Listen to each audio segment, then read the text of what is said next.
Hi guys, welcome back to Mentor Generations. Now, navigating high school can be a whirlwind of assignments, exams, and extracurriculars, but mastering a few study habit hacks can make all the difference. Imagine transforming the chaos into a streamlined, productive routine that not only boosts your grades but also reduces stress.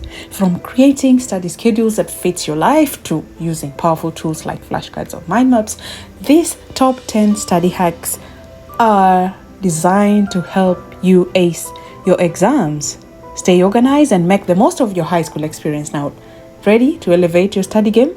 Let's dive into these 10 essential strategies that every high school student needs to know.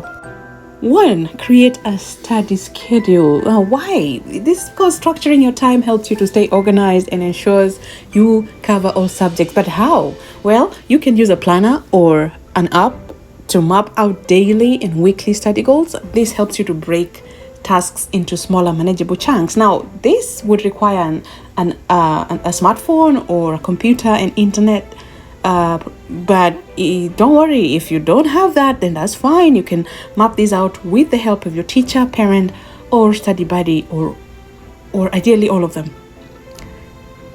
2. Use active learning techniques. Now, why?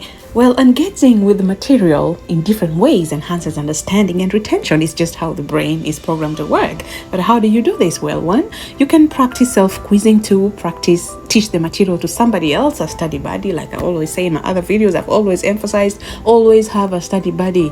Or create flashcards and try the technique that helps you with deep comprehension. Whichever method works for you, you can try that out. Now, you may be wondering, what in the world is flashcards? Now, flashcards are generally simple yet effective study tool used for learning and memorization. It typically consists of a card, a paper, or anything you can write on with a question, a term, or a concept on one side, and the answer, definition, or explanation on the other side.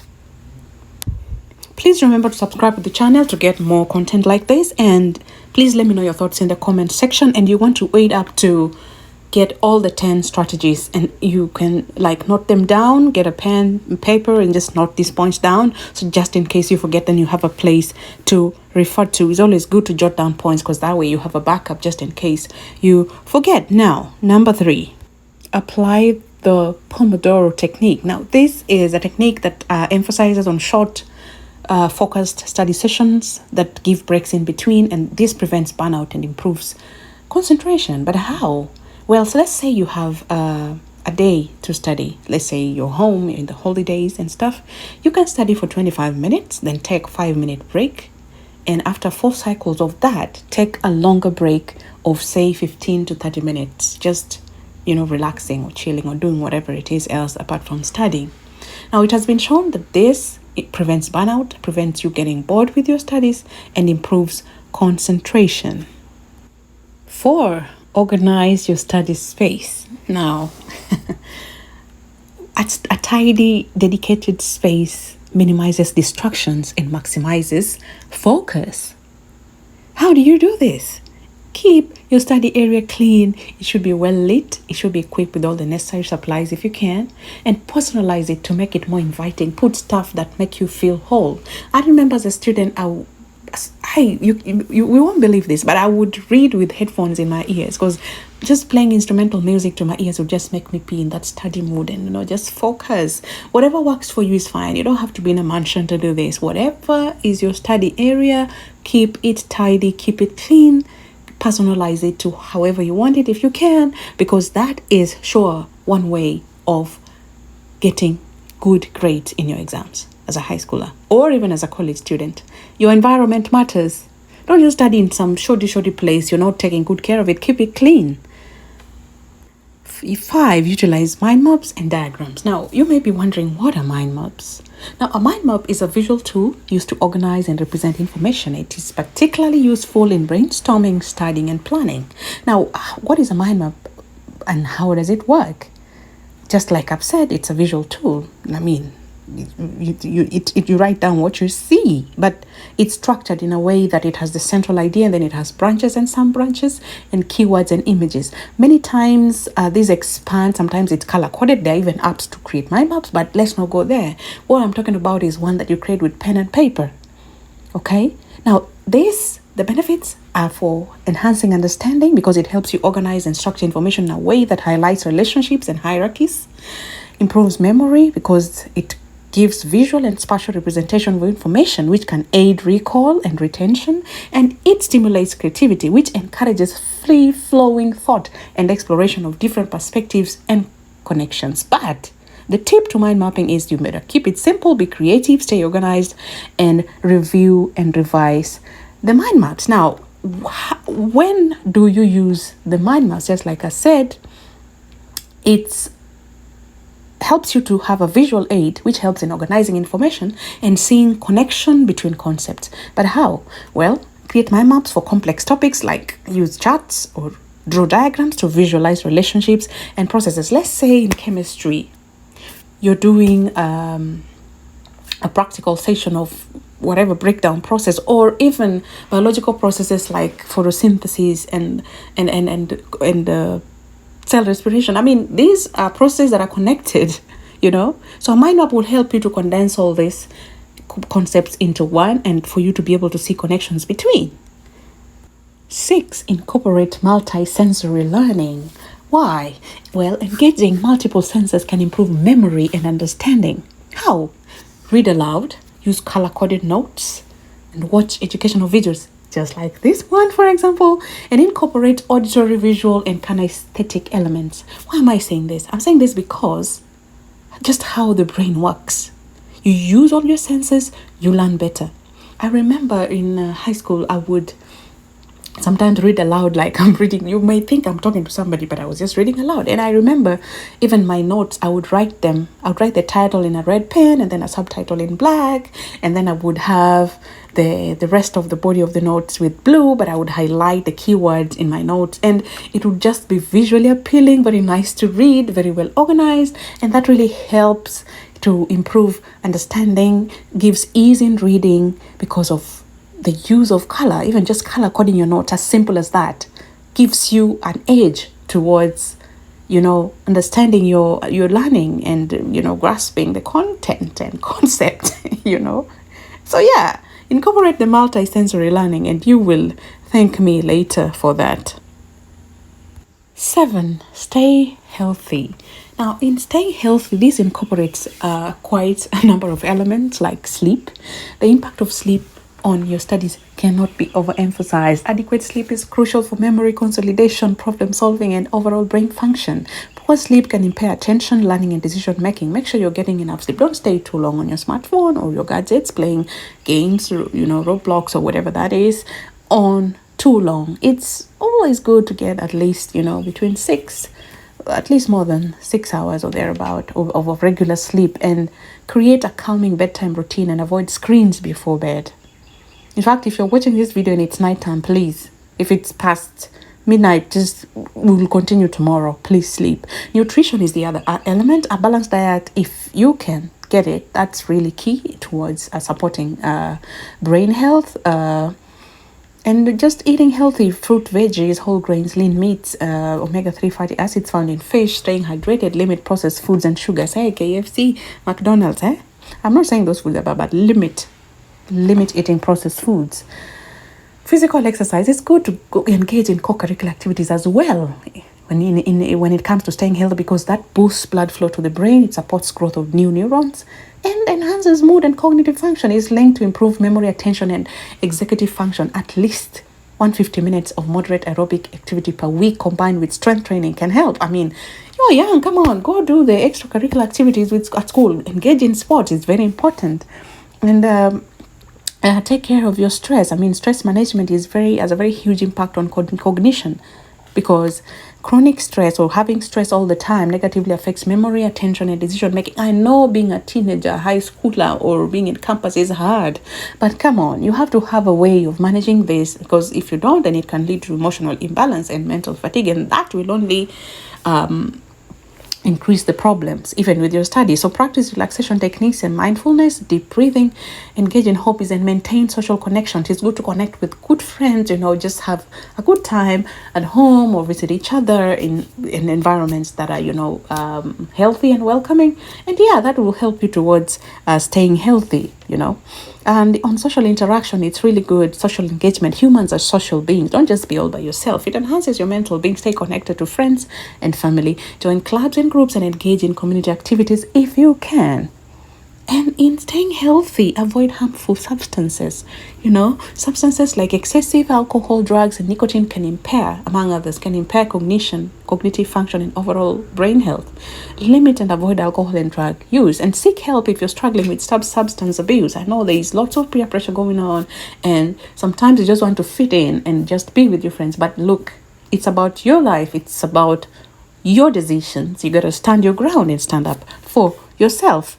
Now, there's this very interesting thing about peer pressure again. Because did you know that if you're pulled out of the peer pressure thing, then your brain won't develop well? Research says that. Shocking, right? So it's good that you just stand your ground but still be with your friends. You don't have to join in doing things that you really don't want to do. Make sure you stay hydrated. And all this will go towards building your health. 8. Form study groups and utilize study buddies. Now, what is a study buddy? Study buddy is a friend, a classmate, a schoolmate, a cousin, a relative, whoever. Just somebody who you share goals with when it comes to education and you're in the same level with. Sometimes not really, but it has to stay on the studies and it has to be for the benefit of the two of you. Now, study buddies can significantly enhance your learning experience and academic success because it promotes accountability. A serious study buddy will help you keep you on track with your study goals and deadlines. So you must set goals. In life, there has to be goals. Even in your studies, there has to be goals. So the shared commitment encourages regular study sessions and reduces procrastination. Sometimes when you're just studying all by yourself, there's nobody to do the back checks and all that. So the study buddy can help with accountability, enhancing understanding, being the motivating party, mutual encouragement and support, and just making the process more engaging and less isolating. Learning can be very lonely sometimes. Studying can be very boring and lonely. So study buddy will bring in the life into studying, And then there is diverse learning strategies. Your study buddy may have different study techniques and resources, offering new methods and tools to improve your learning. They say iron sharpens iron. Now, this is a classical case of that. Effective review is another advantage. We're collaborating on practice questions. Remember, the other point I'm talking about next is on practicing from studying using past papers. So collaborating on practice questions or past papers and reviewing materials together can reinforce knowledge and identify areas needing more focus. Now, guys, let me know your thoughts in the comment section, please. And show some love, please. Give this video a thumbs up, like it, and subscribe to the channel as well. Another benefit of study buddies, stress reduction. Now, sharing the study load and discussing academic challenges can reduce stress a great deal, by the way, and provide emotional support during exams and deadlines. And lastly, on the advantage of having study buddy is improved retention. Active discussions and teaching each other can enhance memory retention and comprehension of materials. Now, remember, my point 2 talked about reading. There's a point where I talked about, I think it's a third point, talked about using multisensory type of learning where you're reading aloud or you're using color coding. Now, this is where that comes in. Improving retention where you're teaching each other. Now, in essence, a study buddy not only makes studying more productive and less solitary, but also enhances learning through collaboration, accountability, and shared resources. Isn't that a good thing? I mean, a serious study buddy definitely will take you to this path. But if the study buddy is not serious, you better replace them. That's for sure, because it's your future we're talking about here. All right? Good. Number 9, practice past papers and sample questions. Why? This is because familiarity with question formats, exam styles, can boost performance and reduce exam anxiety. Remember, number 1 reason why students fail is because of exam anxiety. That fear of the unknown, that fear of, will I really get the answers right? Will I really answer the questions right? Do I even know what's going to be said? That fear is what makes students fail most of the time, especially those that prepare. So, practice. In my other video, I think I mentioned this as well. Practice is very important. And how? Well, regularly work on practice exams under timed conditions. Like, make it look like you're really doing a mock exam by yourself. Now, this is where, again, the study buddy comes in. But I'm going to emphasize on number 10, where I'm going to discuss to detail study groups because I really didn't cover it well in point number 8. So yeah, in this, review mistakes to understand where you need improvement. I mean, nobody's born knowing anything. We just learn. We get to learn these things and be willing, and put the work. Okay, practice. That is a game changer for sure. Thank me later. Lastly, on number 10, yay, form and be part of study groups. Now, the benefit of study groups is very much just like for those of study buddy, only that this has the advantage of having the strength in the numbers. The advantages include enhanced understanding, just like I said, motivation and understanding, diverse insights, collaborative problem solving, stress reduction, effective study techniques, and better preparation, because you're going to have a group review session can cover a broad range of material, ensuring comprehensive preparation for exams and assignments. Now, in all this, why study groups, you may ask? Why study groups, right? Because collaborative learning, according to research, has been shown to help clarify difficult concepts and offer new perspectives. You may find that what you did not understand, somebody else in the study group understood, or what somebody else did not understand, you understood better. And as you explain to them, you're actually teaching them, right? And you're strengthening what you understand. Now, I know students sometimes have this as mini version of jealousy that, if I show so and so this, then that is going to make them pass more than me. Don't have that kind of height with studying. It doesn't work like that.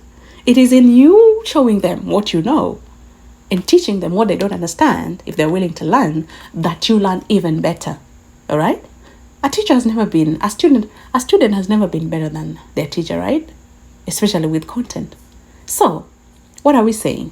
We are saying that join and form study groups with classmates, teach each other, help each other, build each other, discuss topics, and work on group problems, because together you are stronger. So with that said, those are the top 10 hacks that every high school student needs to know and master and use. And you will thank me later, because they have been tried and tested. I used them myself during my days at school, and I saw that they helped me out. So implementing these study hacks can make a significant difference in your academic performance and overall study experience. I wish you all the best in your exams, in your studies, and general in your life. This is Mentor Generations. Until next time, see you. Bye-bye. Remember to subscribe to this video. Thanks for watching. Share with your friends.